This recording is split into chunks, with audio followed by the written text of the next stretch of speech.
Immediately he started to disappear. First his tail, then his hooves, and then up his body until just his antlers could be seen. "More questions?" said the owl. But in fact, the shy young moose was too busy noticing how much of him was missing. "Where am I?"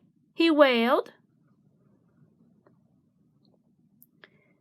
"You're invisible," said the owl, a gleam of pride in his eyes as the young moose's antlers disappeared. Professor McFowl gave him another bottle of the formula in case the effect wore off in an awkward spot. The young moose put the bottle in the hollow part of his hoof. "I can't thank you enough," he said. "And what do I take when I want to be visible again?" "Now that's a very good question," said the owl.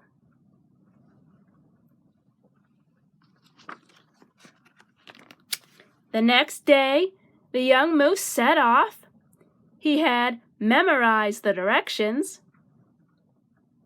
Make a right at Quebec and follow the water. Dawn was breaking as he left the forest. He tried to pass the hunters and began a long journey south.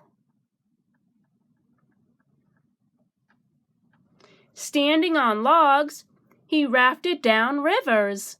He walked across fields of ice, his breath making smoke in the cold air.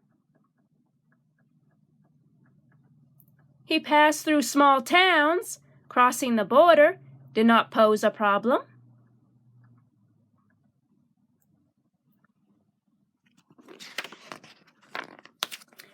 Finally, he arrived in New York City. But the owl was right.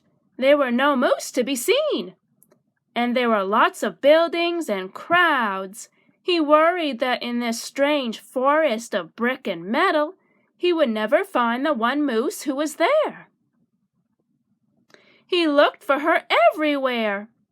The lights of Broadway hurt his eyes. He felt queasy on the Staten Island ferry. He liked Central Park, but the carriage horses reared up when he tried to speak to them.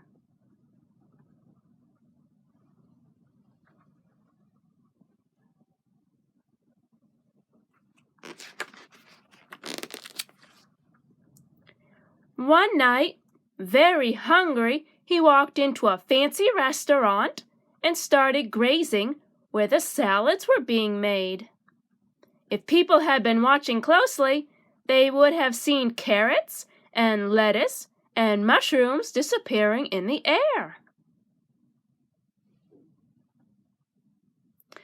When he heard a woman say, "I'll have the moose," he turned his head suddenly, and his invisible antlers knocked into a waiter's tray. Had they cooked his beautiful moose? Was this why he couldn't find her? Hardly able to look, he lowered his head in despair. But when he did peek, he only saw a waiter bringing the woman a bowl of chocolate pudding. Relief flooded him, and he vowed to find her no matter what it took.